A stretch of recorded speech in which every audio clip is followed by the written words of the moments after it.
오늘 성경 말씀은 신명기 4장 1절로 14절입니다. 이스라엘아, 이제 내가 너에게 가르치는 규례와 법도를 듣고 준행하라. 그리하면 너희가 살 것이요 너희 조상의 하나님 여호와께서 너희에게 주시는 땅에 들어가서 그것을 얻게 되리라. 내가 너희에게 명령하는 말을 너희는 가감하지 말고 내가 너희에게 내리는 너희 하나님 여호와의 명령을 지키라. 여호와께서 바알보올의 일로 말미암아 행하신 바를 너희가 눈으로 보았거니와 바알보올을 따른 모든 사람을 너희 하나님 여호와께서 너희 가운데서 멸망시키셨으되 오직 너희 하나님 여호와께부터 떠나지 않은 너희는 오늘까지 다 생존하였느니라. 내가 나의 하나님 여호와께서 명령하신 대로 규례와 법도를 너희에게 가르쳤나니 이는 너희가 들어가서 기업으로 차지할 땅에서 그대로 행하게 하려 함인즉 너희는 지켜 행하라. 이것이 여러 민족 앞에서 너희의 지혜요 너희의 지식이라. 그들이 이 모든 규례를 듣고 이르기를 이 큰 나라 사람은 과연 지혜와 지식이 있는 백성이로다 하리라. 우리 하나님 여호와께서 우리가 그에게 기도할 때마다 우리에게 가까이 하심과 같이 그 신이 가까이 함을 얻은 큰 나라가 어디 있느냐. 오늘 내가 너에게 선포하는 이 율법과 같이 그 규례와 법도가 공의로운 큰 나라가 어디 있느냐. 오직 너는 스스로 삼가며 내 마음을 힘써 지키라. 그리하면 내가 눈으로 본 그 일을 잊어버리지 말라. 내가 생존하는 날 동안에 그 일들이 내 마음에서 떠나지 않도록 조심하라. 너는 그 일들을 내 아들들과 내 손자들에게 알게 하라. 내가 호렙산에서 내 하나님 여호와 앞에 섰던 날에 여호와께서 내게 이르시기를 나에게 백성을 모으라. 내가 그들에게 내 말을 들려주어 그들이 세상에 사는 날 동안 나를 경외함을 배우게 하며 그 자녀에게 가르치게 하리라 하시매 너희가 가까이 나와서 산 아래에 서니 그 산에 불이 붙어 불길이 충천하고 어둠과 구름과 흑암이 덮였는데 여호와께서 불길 중에서 너에게 말씀하시되 음성뿐이므로 너희가 그 말소리만 듣고 형상은 보지 못하였느니라. 여호와께서 그의 언약을 너에게 반포하시고 너에게 지키라 명령하셨으니 곧 십계명이니 두 돌판에 친히 쓰신 것이라. 그때 여호와께서 내게 명령하사 너희에게 규례와 법도를 교훈하게 하셨나니 이는 너희가 거기로 건너가 받을 땅에서 행하게 하려 하심이니라. 아멘. 사랑하는 형제자매 여러분, 오늘도 6월 첫째 주일을 맞이했습니다. 오늘도 여러분에게 은혜가 넘치기를 원하고 또 한 주간의 삶 속에서도 주의 동행하시는 역사가 흘러넘치기를 주님의 이름으로 축복합니다. 이 시간 우리 주변 분들에게 이렇게 앞뒤로 전후좌우로 인사하시면 좋겠는데요. 믿음의 반석 위에 든든히 섭시다. 이렇게 축복하십시다. 믿음의 반석 위에 든든히 섭시다. 오늘 말씀을 통해서 여러분들이 말씀 위에 또 믿음 위에 든든하게 서서 흔들리지 않는 그런 역사와 결단이 있는 시간이 되기를 간절히 바랍니다. 우리 주일학교 학생들에게 먼저 전하겠는데요. 혹시 우리 친구들 SNS나 또는 이렇게 유튜브나 쇼츠나 또는 릴스 같은 것으로 여러분 영상 편집해 본 적이 있나요? 해보면 재미있지요. 여러분이 마음에 드는 장면이나 사진들을 가지고 이렇게 저렇게 만들어 보면 참 재미있어요. 또 인공지능 AI 가지고 이렇게 만들어 봐 그러면 예쁘고 또 재밌게 잘 만들 수 있거든요. 그런데 영상을 만들 때 제일 중요한 게 뭘까요? 편집하는 거예요. 어떻게 이 영상을 여기다 갖다 붙이고 또 노래도 붙이기도 하고 거기다 자막을 넣기도 하고 효과를 넣기도 하고 어떻게 편집하느냐가 무척 중요하지요. 그래서 그 편집하는 재미에 맛들이며 내 실력도 좋아질 뿐만 아니라 내가 멋진 그런 영상들을 만들어 낼 수 있게 되지요. 그래서 우리가 그런데 한 가지 잊지 말아야 될 게 있어요. 편집해서 보여주는 게 진짜는 아니에요. 물론 진짜의 모습이 있기도 하지만 편집을 했기 때문에 항상 그렇게 좋은 모습만이 아니라 다른 모습은 감춰주기가 쉽거든요. 그래서 오늘 성경에서는 우리에게 말씀을 편집하지 말라 이런 의미로 이야기를 하고 있어요. 하나님의 말씀이 주어지면 그대로 받아들여야 되는데 사람들은 자꾸만 편집해서 내가 보기 좋은 것만, 내가 듣기 좋은 것만 이렇게 받아들이거든요. 그것을 하나님이 오늘 하지 말라고 하시는 내용이에요. 그래서 오늘 크게 두 가지로 이야기를 하고 있는데요. 하나는 쉐마와 아사의 사람이 되라 이렇게 말씀하세요. 쉐마라는 말은 히브리어로 들으라라는 말이에요. 그런데 이 말은 그냥 오늘 목사님 설교하니까 그냥 그런 말 있지 듣고 이런 말을 이야기하는 게 아니고요. 귀를 쫑긋 세우고 마음에 아주 깊이 새기고 그대로 행동해라 이런 말씀이 쉐마예요. 그 다음에 아사라고 하는 단어는요, 또 혹시 아싸 이러지 말고요, 아싸가 아니라 아싸 이렇게 발음하는 단어인데, 이 아싸라고 하는 단어는 어떤 뜻이냐면 하나님께서 세상을 만드실 때 사용된 단어예요. 그런데 이게 그냥이 아니고 성경에 하나님이 창조하시니라 할 때 두 가지 단어를 써요. 하나는 창조하셨다라는 단어는 빠라라는 말을 쓰고 아싸라는 말을 써요. 아싸라는 말은 어떤 재료를 가지고 뭘 만들다 이럴 때 쓰는 단어거든요. 그러니까 하나님께서는 쉐마의 재료를 가지고, 즉 하나님의 말씀을 들은 것 그 재료를 가지고 네가 만들어내라 이런 의미를 말씀하는 거예요. 즉 영적인 창조를 해라, 세상 속에서 믿음을 따라 살아가는 삶의 모습으로 창조해라 이런 말씀을 이야기하고 있죠. 그래서 한번 따라서 해볼까요? 우리는 쉐마와 아사의 사람이 되어야만 합니다. 꼭 그런 친구들이 되기를 주님의 이름으로 축복합니다. 그리고 두 번째 말씀은 가감하지 말라는 거예요. 가감이라는 말은 더할 가자에 뺄 감자예요. 그래서 더하거나 빼거나 하지 말라는 거예요. 하나님의 말씀을 생각할 때 우리는 내 욕심, 또 세상의 유해, 남들 다 그래 이런 말을 갖고 자꾸 붙이거든요. 예를 들면 이런 거예요. 오늘 말씀은 아니고요. 예수님께서 평상시에 내 이웃을 내 몸과 같이 사랑하라, 그리고 약자를 돌봐라 그래요. 아니 쟤 미운데요, 나기 싫은데요, 우리가 이렇게 하고 있죠. 또 뭐 항상 핑계 대는 게 뭐예요? 엄마, 아니 선생님, 목사님 안 그래요. 딴 친구들은 다 그냥 자기 미워하는 친구 똑같이 미워해요.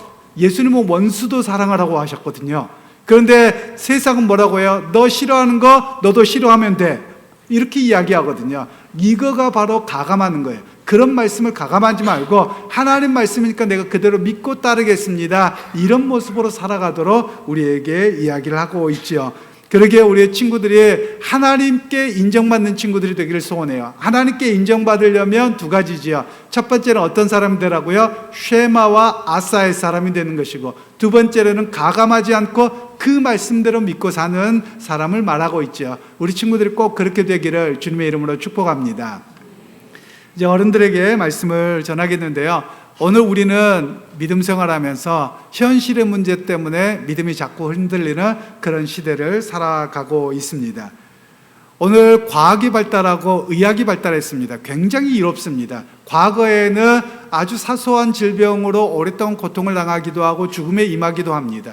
그러나 오늘날은 의학과 과학이 발달해서 굉장히 치료의 속도들이 빨라졌습니다.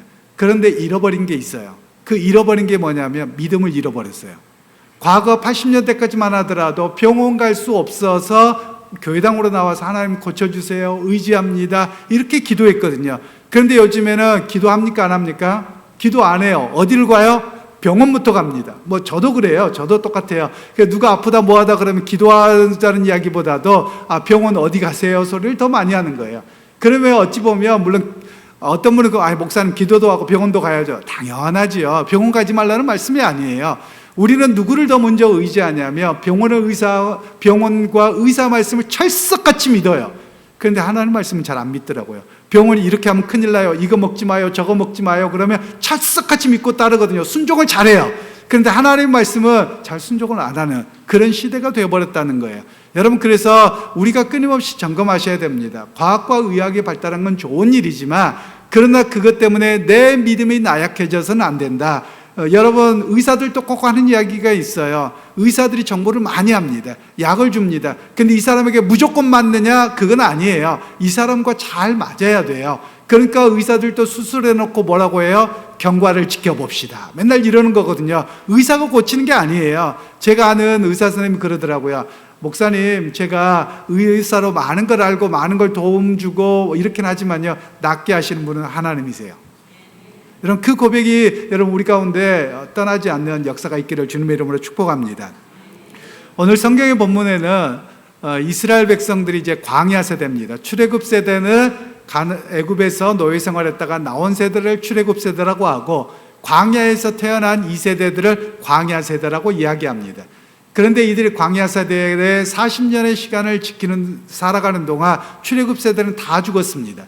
그리고 이제 가나안 땅을 들어가기 직전에서 하나님께서 너희 부모 세대의 잘못을 거울 삼아서 그 길을 걸어가지 않고 약속의 땅에서 하나님 나라로 어떻게 살아가야 될 것인가, 이런 이야기로 말씀을 하고 계시는 겁니다. 그러면서 부모 세대의 무너짐을 뒤따라가지 말라, 이런 이야기를 하고 계시거든요. 그러면 어떻게 하면 부모 세대의 무너짐을 뒤따르지 않을 것인가, 그 기준에 대한 이야기를 오늘 성경에서는 말씀을 하고 있습니다. 먼저 첫 번째로는 쉐마와 아사의 사람, 즉 들음과 행함의 사람이 되어야 한다라는 이야기를 말씀하고 있는데요. 1절로 4절 말씀을 다시 한번 읽겠습니다. 이스라엘아, 이제 내가 너희에게 가르치는 규례와 법도를 듣고 준행하라. 그리하면 너희가 살 것이요 너희 조상의 하나님 여호와께서 너희에게 주시는 땅에 들어가서 그것을 얻게 되리라. 내가 너희에게 명령하는 말을 너희는 가감하지 말고 내가 너희에게 내리는 너희 하나님 여호와의 명령을 지키라. 여호와께서 바알볼의 일로 말미암아 행하신 바를 너희가 눈으로 보았거니와 바알보를 따르는 모든 사람을 너희 하나님 여호와께서 너희 가운데서 멸망시키셨으되 오직 너희 하나님 여호와께 붙어 떠나지 않은 너희는 오늘까지 다 생존하였느니라. 오늘날도 신앙생활하면서 종종 이런 이야기를 하는 분들이 있습니다. 하나님의 음성을 들었다 하시는 분들이 계세요. 물론 하나님께서는 특별하게 하나님의 음성을 들려주시기도 합니다. 그런데 그것이 객관적이지는 않습니다. 주관적입니다. 그래서 하나님의 음성을 기도하는 가운데 또는 꿈속에서 들었다고 해서 이걸 일반화해서 모두에게 그래야 된다라고 말할 수는 없습니다. 왜냐하면 하나님께서는 각 개인에게만 특별하게 역사하시기도 합니다. 그러나 성경에서는 개인에게 특별한 역사를 말씀하시는 것이 아니라 공동체적으로 객관적으로 어떤 것이 하나님의 음성인가를 분별할 수 있도록 먼저 이야기하시거든요. 그래서 이걸 먼저 세워놓고 그 다음에 자기 개인적인 신앙을 세워야 됩니다. 그런데 우리는 이게 거꾸로 되어 있는 경우가 많아요. 내 경험이 먼저고 성경이 말씀하는 거는 잘 듣지 않으려고 하는 이런 모습이죠. 이스라엘 백성들도 그런 우를 범했습니다. 그래서 그것으로부터 변화를 주님께서는 말씀하고 계시는데요. 오늘 성경에서 하나님의 음성을 듣는다라고 할 때 쉐마라고 이야기합니다. 이 쉐마라고 하는 것은 이스라엘 백성들에게 지금까지 굉장히 중요한 단어입니다. 그래서 이들에게 끊임없이 하는 게 쉐마 교육이라고도 합니다. 즉 사람은 언제 성장하느냐? 들음 속에서 성장한다는 거예요. 계속해서 들으며 거기에 개념이 생기고 방향이 생기고 순종하게 생기는 이런 모습을 이야기할 때 쉐마라고 이야기합니다. 쉐마라는 말은 그냥 대충 들은 것을 이야기하는 게 아닙니다. 귀를 기울여 깊이 경청하고 그리고 자신의 마음에 새기고 그 마음에 새긴 바를 의지적으로 순종하는 것, 이것까지를 쉐마라고 이야기합니다. 그냥 영어로 listen, 들었어, 뭐 이런 걸 이야기하는 게 아니에요. 쉐마 이스라엘, 그러면 하나님의 말씀을 듣고 그 말씀을 가슴에 매번 새기는 겁니다. 그리고 그 말씀을 내가 어떻게 살아가야 될까를 결단하고 삶에서 살아가는 것까지를 쉐마라고 이야기한다라는 말씀입니다. 그리고 두 번째에 나왔던 단어가 준행하라라는 단어인데요. 이 말은 아싸라고 하는 단어입니다. 주일학교 학생들한테도 말씀드렸지만 아싸 뭐 이건 아니고요. 물론 그렇게 발음하셔도 뭐라고 할 수는 없습니다만 아싸라고 하는 단어입니다. 그런데 이 말은 창세기에 하나님이 뭘 만드셨다 할 때 단어가 두 가지로 쓰여집니다. 하나님이 세상을 창조하시니라 할 때는 바라 엘로힘 이렇게 되어져 있어요. 바라라는 말은 무에서 유를 창조하셨다라는 선언을 할 때 씁니다. 그러나 이 아사라고 하는 단어는 하나님만이 아니라 우리도 어떤 재료를 가지고 무엇을 만들 때 이 아사라고 하는 단어를 씁니다. 그래서 오늘 하나님께서는 준행하라라고 할 때 이 아사라고 하는 단어를 쓰신 이유가 있어요. 그냥 쓰는 게 아니라 그냥 놓아두면 네 맘대로거든요. 그런데 하나님의 쉐마를 기억하면서 그 말씀을 기억하면서 그 말씀을 가지고 내 인생을 창조해 가라는 거예요. 내 인생의 걸음을 하나하나 만들어 가라는 거예요. 영적인 재창조를 해 나가라는 말씀으로 하나님께서는 이야기하고 계시는 겁니다. 우리말로는 준행하라 그러니까 그냥 듣고 행하기만 하면 되지 어떻게 해요? 삶의 모습은 매번 달라지거든요. 그런 가운데서 그 말씀을 듣고 가슴에 새기고 그 말씀을 따라 살아드리는 것, 그리고 그것을 내 삶에 적용하는 것, 이것을 가리켜 말할 때 아사라고 말씀하고 계시는 겁니다. 그러면서 이스라엘 백성들에게 3절과 4절에 끔찍한 이야기를 합니다. 즉 그들의 부모 세대가 가나안의 이방신이었던 바알부호를 섬긴 일이 있었습니다. 그것 때문에 하나님께서 그들을 심판하셨거든요. 너희가 그걸 보지 않았느냐? 즉 신앙에 있어서 쉐마와 아사를 행하지 않을 때 내 개인적인 판단, 내가 원하는 대로 내가 만든 시, 내 두려움 속에서 그렇게 행동하는 것으로 인해서 하나님이 심판하지 않으셨느냐라는 이야기를 말씀하고 있는 겁니다. 그러니까 신앙이 하나님의 말씀의 중심에 서 있지 않으면 만들어내는 게 있습니다.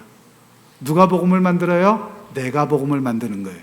내가 복음을 만들면 하나님께서는 그 신앙이 옳다고 하지 않으시는 거예요. 신앙의 기준은 나에게 있는 것이 아니라 하나님이 말씀하신 쉐마에 있고 그 말씀을 따라 살아드리는 아사에 있다는 사실을 우리에게 말씀하고 있는 겁니다. 그러기에 여러분 하나님께서는 우리를 언약 백성으로 부르셨어요. 우리 신명기 주제가 뭡니까? 바브릿, 언약 안에서예요.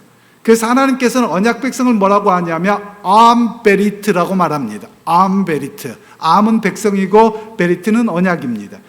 그러면 하나님의 언약 백성은 무엇이냐? 하나님의 말씀하신 바를 바라보고 의지하고 살아가는 것을 암베리트, 언약 백성이라고 말씀하는 겁니다. 그리고 그 언약 백성으로 사는 삶이 뭐냐? 바브릿, 언약 안에서 사는 삶이라는 것을 이야기하는 것이에요. 이스라엘 백성들은 출애굽 세대는 하나님의 은혜와 기적을 경험했어요. 그런데 그들은 바브릿에서 살지 않았어요. 언약 안에서 살지 않았어요. 무엇 속에 살았습니까? 세상을 바라보는 눈으로 살았고 과거의 애굽의 삶의 방식에 살았고 끊임없이 세상의 영향을 받으면서 살았거든요. 그 모습에서 하나님께서는 쉐마와 아사를 통해서 암베리트, 언약 백성으로 언약 안에서 하나님을 의지하고 살아가도록 부르셨다는 것을 우리에게 말씀하고 계시는 겁니다. 여러분 주님이 원하시는 언약 백성은 그냥 예배당에 앉아서 맞아요, 설교 잘하네요, 뭐하네요, 그런 청강생을 말하는 게 아닙니다. 마치 우리가 연극이나 영화나 또는 콘서트 같은 데 가서 그냥 관람객으로 살라는 게 아니에요. 언약 백성은 언약 안에서 산다는 말씀은 내 삶의 자리에서 치열하게 말씀을 붙드는 겁니다. 세상의 수많은 소리에 속지 않고 내가 오늘도 하나님의 말씀을 붙들고 실행하고 성실하게 살아갑니다. 이 모습이 바로 언약 백성의 삶의 모습이라는 겁니다. 하나님께서는 오늘 그런 모습으로 우리를 부르셨다는 사실입니다.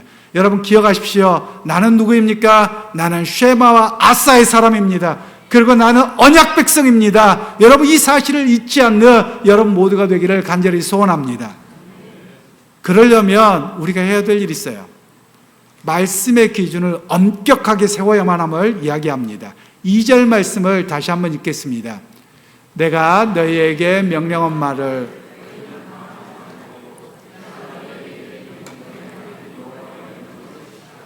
아멘. 오늘 우리가 살아가는 시대를 가리켜서 포스트 모던 시대다라고 이야기합니다. 포스트 모던 시대를 이야기하려면 모던 시대를 좀 이야기해야 돼요. 모던 시대라고 하는 것은 18세기에 유럽에 계몽주의가 있었습니다. 그 이전을 중세시대라고 말해요. 중세시대여서 계몽되는 겁니다. 깨어나는 겁니다. 그러면서 내가 누구이고 내가 어떻게 해야 되는가. 내 신분이 노예였으면 끊임없이 노예가 아니라 나도 주체적인 인간이 되어야 된다라고 하면서 강조되었던 것이 이성이라고 하는 겁니다. 나도 이성적으로 판단할 수 있고 결단 내릴 수 있다. 이런 시대를 가리켜서 모던 시대라고 이야기합니다. 이 모던 시대에 발달한 것들이 있습니다. 그게 뭐냐면 경제가 발달했고 그리고 문화가 발달했고 건축술이 발달했습니다. 우리가 흔히 보는 아파트, 요즘에 유행도 있잖아요. 아파트 뭐 이런 노래도 있잖아요. 아파트 문화가 대표적으로 모던 시대의 건축입니다. 네모 반듯하고 획일성과 편리함을 최우선으로 여기는 것이 아파트입니다. 그리고 또 두 번째 경제와 관련된 게 뭐냐면 대규모 공장입니다. 대규모 공장을 통해서 많이 생산해서 모든 사람이 값싸게 살아가자, 이런 모습들이 바로 모던 사회의 대표적인 모습입니다. 물론 요즘에 우리 한국 사회가 갈등이 있습니다. 모던 사회와 포스트 모던 사회의 갈등이 있어요. 어른 세대들은 모던 사회예요. 그래서 편리하고 빨리 해야 되고 모두가 다 그래야 되고 똑같아야 돼요. 그리고 획일성이에요. 심지어 교육도 그렇습니다. 교육도 똑같은 학교 가야 돼요. 공교육을 받아서 모두가 같아야 돼요. 그래서 우리는 무엇을 배웠습니까? 앞에도 서지 말고 뒤에서 서지 말고 어디만 가라고요? 중간간만 가라. 남들 다 그러는데 너만 왜 그래? 이게 바로 모던 사회거든요. 부모님들 이런 이야기 많이 하시잖아요. 왜냐하면 누군가가 독특하잖아요. 남들은 안 그러는데 왜 너만 그래? 너도 딴 애가 똑같아야지. 이게 모던 사회의 특징이라는 겁니다. 그래서 모두 다 획일성, 획일적인 인간, 획일적인 삶을 만들어내려고 하는 것이 모던 사회였습니다. 여전히 이런 모습이 남아있죠. 그러나 포스트 모던 사회는 제2차 세계대전 이후에 시작됩니다. 즉 우리가 이성적이어서 판단하면 전쟁도 아니라고 잘 살 줄 알았어요. 그런데 서로가 부딪혀서 싸우고 죽이고 너무 많은 큰일이 벌어졌던 겁니다. 그래서 포스트라는 말은 후회 또는 탈, 이런 뜻을 갖고 있습니다. 그래서 모던에서 탈출하자, 그냥 모던에서 이탈하자, 또는 모던 이후의 삶이다라는 것을 포스트 모던 시대라고 이야기합니다. 그럼 포스트 모던 시대에 우리도 다 영향을 받고 있어요. 뭐라고 어디에서 납니까? 특별히 우리 아이들이 이야기를 많이 해요. 부모님들이 뭔가를 이야기하면 라떼 이야기 그만해. 그건 부모 때나 이야기지. 우리는 달라요. 우리는 그렇게 생각 안 해요. 맨날 이야기하는 겁니다. 그리고 무슨 이야기를 하냐면 절대적인 기준은 없다는 거예요. 엄마 그때는 그렇게 살았는지 모르지만 우리는 그렇게 안 살아. 내가 최고야. 이런 모습들이 바로 포스트 모던 시대의 삶이라고 이야기하는 겁니다. 포스트 모던 시대의 특징은 절대적인 것은 없다. 정답은 없다. 다 네 맘대로다. 내가 사는 것이 정답이다. 이렇게 이야기하는 시대가 포스트 모던 사회의 특징입니다.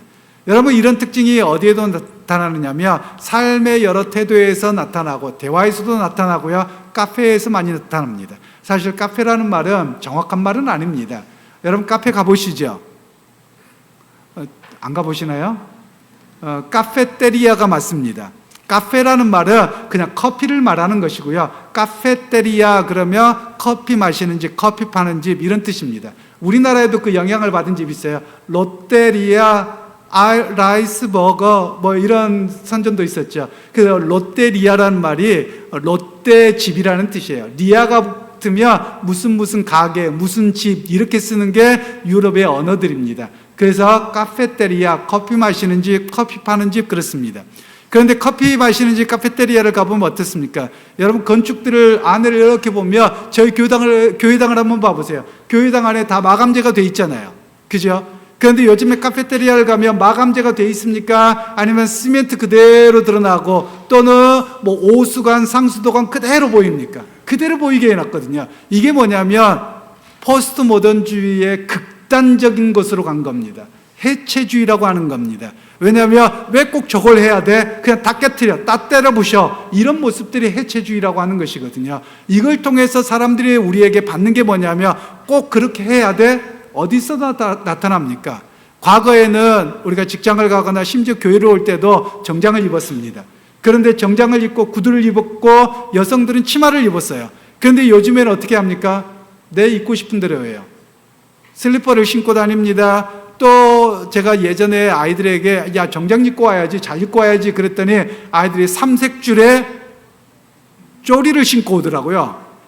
그래서 야 니네 이게 뭐야 예배 시간에. 그랬더니 아니 목사님 이게 우리에게는 최고 유행일 뿐만 아니라 최고 잘 입는 거예요. 뭐 이렇게 이야기를 하더라고요. 이런 시대가 되어버렸다는 말씀이에요. 여러분, 그러면서 오늘 우리 시대, 특별히 우리 한국 사회는 뭐냐? 전통을 깨뜨리는 게 미덕인 줄 알아요. 뭔가가 전통이고 원리고 이런 이야기를 하면 그거 틀렸어, 그거 싫어, 맨날 이런 문화가 되어져 있거든요. 그러다 보니 우리 안에는 갈등이 더 많이 심해지고 있다는 겁니다. 그러면 이런 모습이 어디에서도 나타납니까? 예배와 신앙생활에도 나타나는 거예요.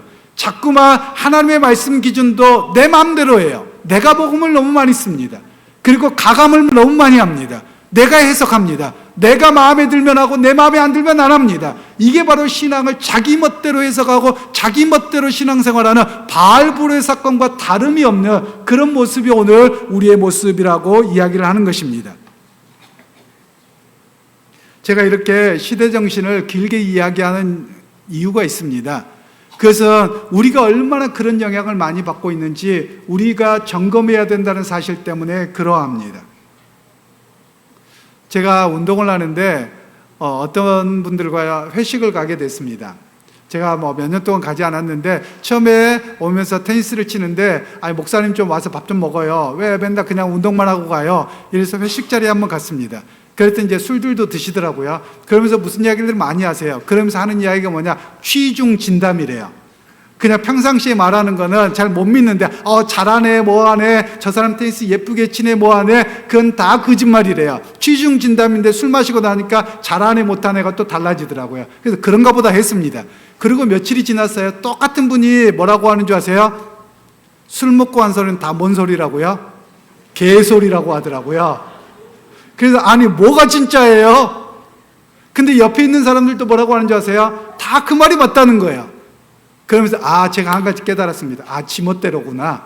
어떨 때는 이렇게 하고 저럴 때는 저렇게 하고 이게 세상의 모습이구나. 이런 걸 좀 깨닫게 됐습니다. 여러분, 오늘 우리는 어떠냐라는 거예요.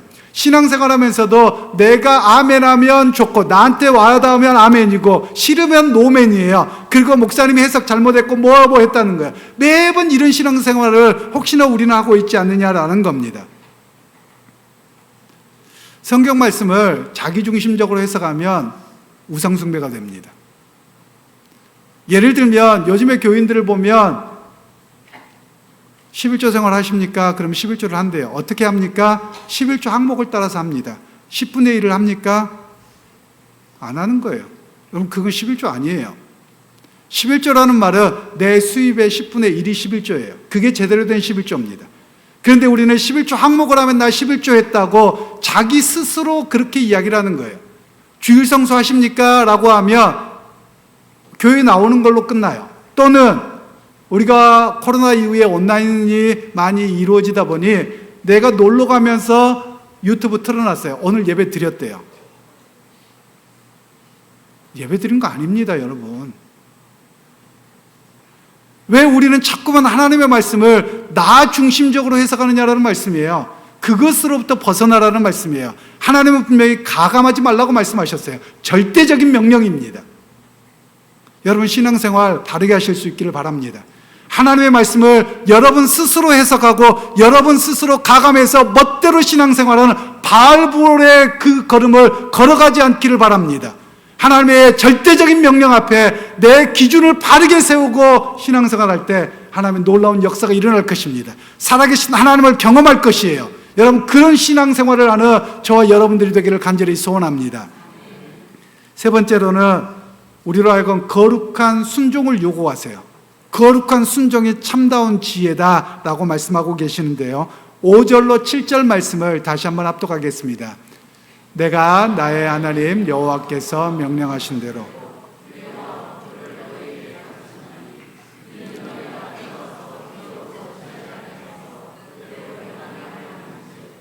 너희는 지켜 행하라. 이것이 여러 민족 앞에서 너희의 지혜요 너희의 지식이라. 그들이 이 모든 규례를 듣고 이르기를 이 큰 나라 사람은 과연 지혜와 지식이 있는 백성이로다 하리라. 우리 하나님 여호와께서 우리가 그에게 기도할 때마다 우리에게 가까이 하심과 같이 그 신이 가까이 함을 얻은 큰 나라가 어디 있느냐. 아멘. 사람들이 목말라 하는 것이 세상의 성공입니다. 세상에서 지혜롭게 살아서 성공하고 잘 사는 걸 잘 사는 거라고 이야기해요. 정말 그러느냐란 말이에요. 오늘 성경에서 말하는 호크마라고 하는 단어가 지혜라는 말인데 사실 우리가 아는 지혜의 약삭 발음하고는 다릅니다. 제가 아는 분 중에 이런 그 성경과는 상관없이 지혜로운 사람이 있어요. 지혜로운 것인지는 잘 모르겠습니다만 최근에 그 6.3 지방선거가 있었잖아요. 그 지방선거에 어떤 분이 나왔더라고요. 그런데 그분이 당선까지 됐더라고요. 제가 브라질에서 갔더니 브라질에 갔을 때 우리 1.5세대들, 2세대들이 한국말을 그렇게 썩 잘하지 못하는 겁니다. 그래서 여러분 이해했어요? 그러면 이러는 거예요. 이건 잘 이해 못했다는 거, 못 알아들었다는 거거든요. 그래서 맨날 이야기할 때 뭐냐면 너 이해했어? 알아들었어? 맨날 물어봐요. 그러면 눈빛이 이상하면 못 알아들은 거예요. 그러면서 부모님들이 뭐라고 했냐면 목사님 우리 아들 한국말 잘해요. 밥 먹었어? 공부했어? 친구들하고 좋아서 요 말은 잘하죠. 나머지 말은 못 알아듣는 거예요. 근데 그러면서 어떻게 해야 되나 제 아내한테 일을 많이 시켰습니다. 한글학교 교장을 하라 그랬어요. 그리고 한글학교를 시작했습니다. 물론 다른 교회들도 주말에 토요 한글학교가 있어서 아이들이 배우는데 그냥 부모가 귀찮아서 보내는 경우도 있고 그냥 몇 마디 하다 마는 거예요. 그리고 이게 잘 이어지지 않아요. 그래서 고민하는 가운데 방학 동안에 어떻게 할까? 방학 동안에 우리나라는 바쁘게 학원도 보내고 어디도 보내고 하잖아요. 외국은 학원이 없어요. 그러니까 방학 동안에 뭐 하는 줄 아세요? 집에 그냥 있다가 집에 또 일하는 분들이 계세요. 일하는 가사도우미들이 계시는데 그분들 밥 해주면 먹고 뭐하고 하는데 하루 종일 게임하고 하루 종일 퍼즐로 자고 축구나 하러 가고 이게 끝이란 말이에요. 이 아이들을 어떻게 해야 될까? 이렇게 고민하다가 특별 한글학교를 했습니다. 특별 한글학교를 하면서 아이들을 제가 운전하고 또 우리 전사님이 운전하고 또 집사님이 운전하고 해서 아이들을 좀 먼 지역입니다. 우리 도마동보다 훨씬 더 큰 지역인데 다 돌아서 애들을 데리고 왔어요. 그리고 신청을 받았습니다. 처음에는 몇 명 안 되더라고요. 월요일부터 금요일까지 아침 9시부터 오후 3시까지 아이들을 데리고 있었어요. 물론 5시까지 있는 애들도 있었습니다. 부모님들이 가면서 데리고 가게요. 이 아이들을 가르치기 시작했습니다. 처음에는 제 아내, 저는 운전기사였고요. 제 아내, 그리고 우리 주일학교 선생님들, 그리고 또 전도사님들, 그리고 저희 큰아이, 작은 아이는 아마 학생이었던 것 같고 큰아이도 학생이었습니다만 큰아이가 기타 들고 찬양하고 그리고 예배당에 모여서 찬양부터 하고 예배부터 드리고 그리고 각 반별로 6, 7반, 8반 흩어져서 애들 공부하게 했습니다. 그리고 50분 공부하고 10분 놀고 그리고 축구도 하고 한국 문화도 가르치고 찬양도 하고 이렇게 했어요. 그런데 하다가 보니 좀 어떻게 하면 좋을까 이런 고민하는 가운데 제가 한국에 나왔는데 마침 남북교회 류명렬 목사님을 만났어요. 그러면서 목사님 청년들이 좀 답답해하고 이래서 그러면 청년들을 우리 교회에 좀 보내주십시오. 4주에서 5주 정도 시간을 내서 단기 선교팀으로 보내주십시오 라고 해서 남북교회 강도사님이 청년들을 데리고 들어왔습니다. 다른 거 할 것 없다. 한국 문화를 좀 가르쳐주고 또 태권도 가르쳐주고 그리고 아이들과 함께 할 수 있는 한글을 좀 가르쳐다오. 이렇게 해서 들어왔습니다. 그러면서 제가 뭐만 요구했냐면 비행기 값만 대세요. 거기 체류 비용과 여행 경비는 다 해드릴게요 라고 해서 너무 재밌고 너무 활발하게 잘했습니다. 그리고 그 다음에는 서울에 있는 제 친구 목사인 푸른 사랑의 교회 김경호 목사에게 이야기를 해서 그 교회에서 또 보내왔습니다. 그리고 그 다음에 우리 교회가 올해부터 후원하고 있는 베트남의 강용석 목사님이 팀을 끌고 들어왔어요. 그 팀을 끌고 들어와서 태권도도 가르치고 부채춤도 하고 이러면서 정말 즐거운 시간을 보냈거든요. 그러고 나서 이제 이 일이 계속 진행돼야 되는데 한국에서 아울리치 오기가 쉽지 않아요. 왜냐하면 비행기값 청년들이 알바해서 200 몇십만 원을 대서 오기가 쉽지 않더라고요. 그러면서 어떻게 해야 되나 하고 있는데 마침 총정사님이 우리 하는 걸 보셨어요. 그리고 총정사님이 오셨는데 어떤 한 분을 데리고 오셨어요. 공무원이세요. 데리고 오셨는데 우리 하는 걸 쭉 다 둘러본 거예요. 그러다가 저에게 뭘 이야기하냐면 목사님 좀 도와드릴까요? 이러더라고요. 어떻게 해요? 학생들 중에 교사가 될 학생들이 있는데 얘네들 또 교생 실습을 해야 돼요. 이 아이들을 보내주면 더 좋지 않을까요? 그리고 학생들도 전주에 있는 모 기독교 대학을 보낼게요. 그래서 교수님하고 연결해서 보내주겠다는 거예요. 저는 또 신신당부하기를 예수 잘 믿는 애 보내줘야 됩니다. 다 세례받고 예수 잘 믿는데요. 왔어요. 엉망이더라고요. 그래서 그 다음부터 선교사 기숙사를 못 쓰게 됐어요. 술도 마시고 담배도 피우고 아이들도 그런 모습을 보게 되고 너무 마음이 상하더라고요. 그런데 어느 날 보니까 한국에 신문이 났더라고요. 저희 교회가 하는 한글학교를 그분이 하신 걸로 돼가지고 그분이 아주 떠버렸더라고요. 그리고 그분이 표창을 받더라고요. 그리고 또 그 다음에 한번 보니까 우리 아이들에게 교사들하고 여행을 가는데 원래는 4주가 끝나고 여행을 가는 걸 아는데 중간에 굳이 가야 된다는 거예요. 그래서 중간에 뭐 그러시라고. 그런데 원래 짜놓은 금액이 있었는데 그 금액보다 더 달라는 거예요. 더 필요하다고. 뭐 어떻게 해요? 드려야 되지. 그리고 아이들을 좀 데리고 갔으면 좋겠다는 거예요. 저희 아이들하고 또 우리 집사님 아이들하고 선생님하고 관계가 좋으니까 갔단 말이에요. 그런데 어느 도시 꾸리치바라고 하는 도시에 가는데 원래 거기를 갈 계획은 아니고 이과수 폭포를 가는데요. 중간 도시예요. 근데 거기가 정말 아름다운 도시거든요. 요즘에 여러분 그 서울에 가시면 버스가 가운데로 다니잖아요. 버스 전용 차선이 생겼죠. 이명박 대통령이 시장 시절에 이 꾸리치바라고 하는 곳에 가서 보고 배워서 만든 게 지금 그겁니다. 그런데 그 도시에 여행을 해보니까 너무 아름답거든요. 그래서 거기를 가겠다 그래서 여행 가는 줄 알았습니다. 그런데 아이들 와서 들으니까 모 대학에 한국어 수업을 놓으려고 회의를 하는데 우리 아이들을 통역을 시킨 거예요. 아이들 와가지고 아빠 이래도 되느냐는 거예요. 우리 이용만 해먹었다는 거예요. 그리고 돌아와서 승승장구하시더라고요. 장학사도 되고 뭐도 되고 다 하시더라고요. 그리고 이번에 선거 공보문을 받았더니 그 이야기도 좀 나오더라고요. 그러고 보니까 당선도 되셨더라고요. 그런 모습을 보면 그분이 교회는 다니느냐고요? 술도 잘 드시더라고요. 매제가 목사님이라고 하는데 과연 그게 지혜로우냐. 그런데 그분하고 일을 하면 잘 돼요. 하고 나면 뭔가 그래요. 뭔 말인지 아시죠? 여러분 이게 지혜로운 걸까요? 세상에서 성공은 할지 모릅니다. 그러나 하나님의 호크마 지혜는 그런 걸 이야기하고 있지 않습니다. 오히려 하나님의 호크마라고 하는 것은 세상에서 얕은 지식, 약삭 발음이 아니라 사람의 본질과 사물의 본질을 꿰뚫어 보는 하나님의 능력을 말합니다. 그리고 하나님의 뜻대로 살아내는 실천적인 능력을 말할 때 호크마를 말하는 거예요. 그런데 우리는 지혜롭다 그러면 약삭 바르고 남을 이용해 먹는 것을 성공한 사람처럼 이야기하는 거예요. 그러나 오늘 성경에서 말씀하는 그 호크마는 하나님의 말씀대로 살아냄이에요. 사람의 기준이 아니에요. 저나 여러분들이 끊임없이 바꿔야 될 일들이 있습니다. 우리는 사람의 기준에서 성공하고 뭐하고 하면 잘 나갔다 박수치는데 아니요, 하나님 보실 때는 그렇지 않다는 말씀이에요. 하나님 보실 때는 내 말씀의 기준대로 내가 가르치는 대로 흔들리지 않고 살아냈느냐, 그 사람이 지혜로운 사람이라고 말씀한다라는 거예요. 그래서 우리에게 시선을 하나님께 바르게 두도록 그런 하는 말씀을 이야기합니다. 그러게 믿음의 형제자매 여러분, 우리가 한 가지 내 뜻대로 해석하고 편집하는 죄악을 멈추십시오.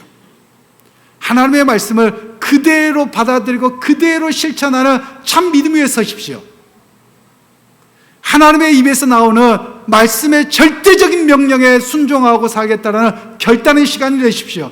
그러할 때 여러분의 신앙이 더 깊어지고 하나님의 신비로운 역사를 경험할 것입니다. 저는 우리 주안의 교회가 이렇게 말씀 위에 든든히 세워지는 그런 쉐마와 아사의 교회, 그리고 바브르의 언약 안에서 세워지는 교회가 되기를 주님의 이름으로 축원합니다.